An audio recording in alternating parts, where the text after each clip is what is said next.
Welcome to Kumari homely cooking. இன்னைக்கு நம்ம என்ன பார்க்க போகிறோம்னு சொன்னால், ஜவ்வரிசி கேரட் வச்சு ஒரு பாயசம் பண்ண போகிறோம். அதுக்கு 4 ஸ்பூன் ஜவ்வரிசி,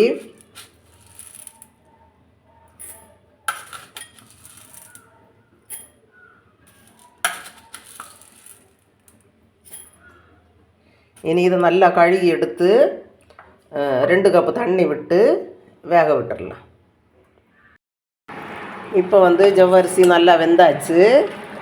இனி நம்ம இதில் ஒரு பிஞ்சு உப்பு போட்டுடலாம். உப்பு போட்டால் இனிப்பு கொஞ்சம் தூக்கி கொடுக்கும். அதுக்காக வேண்டி தான் நம்ம ஒரு பிஞ்சு உப்பு போடுறோம். இனி ஸ்டவ் ஆஃப் பண்ணிடலாம். இப்போ பாயசத்துக்கான முந்திரி திராட்சையை வறுத்தெடுத்துடலாம். ஃபஸ்ட்டு கடாயில் அடுப்பில் வச்சுட்டு தேவையான நெய்யை விட்டுடலாம்.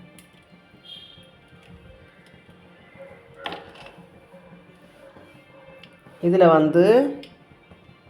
முந்திரி பருப்பு, கொஞ்சமாக பாதாம், இதை போட்டு வறுத்தெடுத்துடு.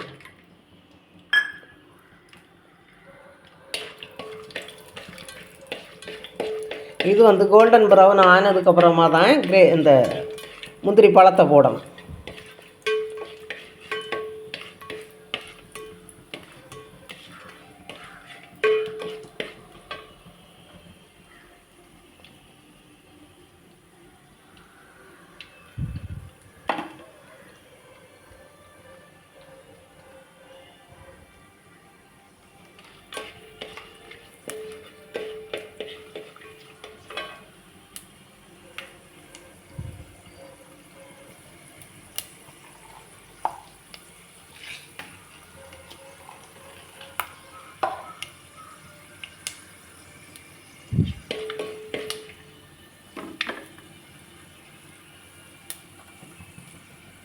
இப்போ முந்திரி பருப்பு கோல்டன் ப்ரௌன் ஆயாச்சு. இந்த முந்திரி பழத்தை போட்டுக்கலாம்.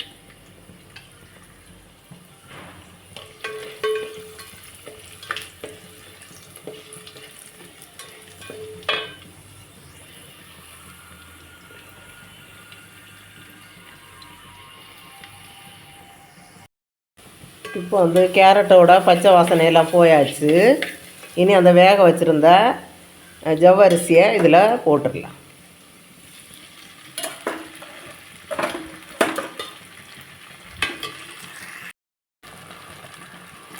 ஜவ்வரிசியும் சேர்த்தாச்சு. ரெண்டையும் ஒருக்கா மிக்ஸ் பண்ணி விட்டுடலாம்.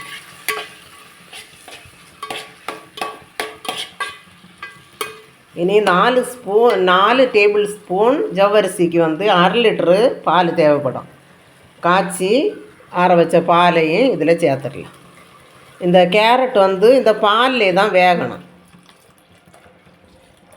நல்ல திக்கான பால் என்ன தான் பாயசம் சாப்பிட ரொம்பவே டேஸ்ட்டாக இருக்கும்.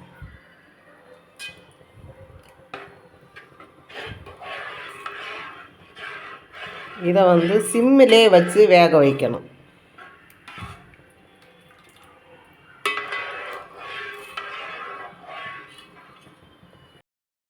இப்போ பாயசம் நல்லா திக்காக தொடங்கியாச்சு.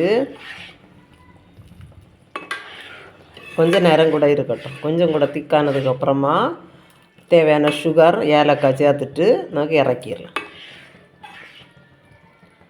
இது இந்த திங்ஸ் எல்லாம் எப்போவும் நம்ம வீட்டில் இருக்கிற திங்ஸு, கேரட்டு, பால், அதில் கெஸ்ட் யாராவது வந்தாங்கன்னு சொன்னால் நமக்கு ஈஸியாக அவங்களுக்கு பிடிக்கிற மாதிரி பண்ணி கொடுக்கலாம். சாப்பிட ரொம்பவே டேஸ்ட்டாக இருக்கும். செய்கிறத ரொம்ப ஈஸி.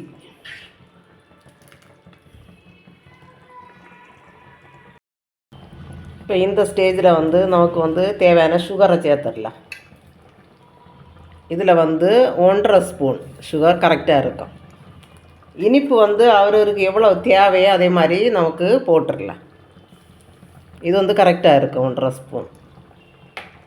அதையும் போட்டு நல்லா மிக்ஸ் பண்ணிடலாம். பார்க்கவும் ரொம்பவே அழகாக இருக்கும். சாப்பிடவும் ரொம்ப டேஸ்ட்டாக இருக்கும்.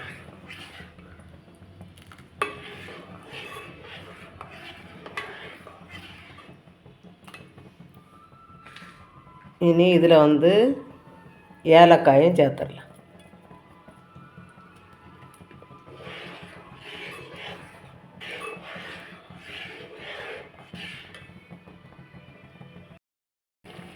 இப்போ வந்து பாயசம் நல்லா திக்காயாச்சு, நல்லா க்ரீமி ஆயாச்சு.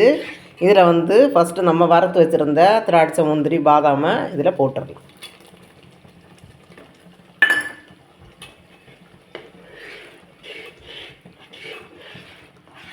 இனி ஸ்டவ் ஆஃப் பண்ணிவிட்டு இறக்கிடலாம்.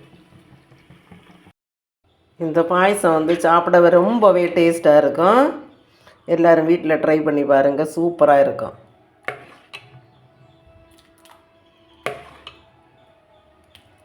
பசங்க எல்லாம் விரும்பி சாப்பிடுவாங்க. கேரட் சாப்பிடாதவங்களுக்கு பசங்களுக்கு இதே மாதிரி ஸ்வீட் செஞ்சு கொடுத்தா சாப்பிடுவாங்க.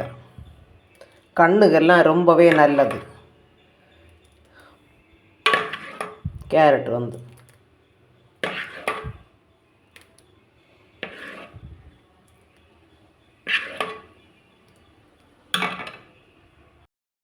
இப்போ வந்து கேரட் ஜவ்வரிசி பாயசம் ரெடி ஆயாச்சு.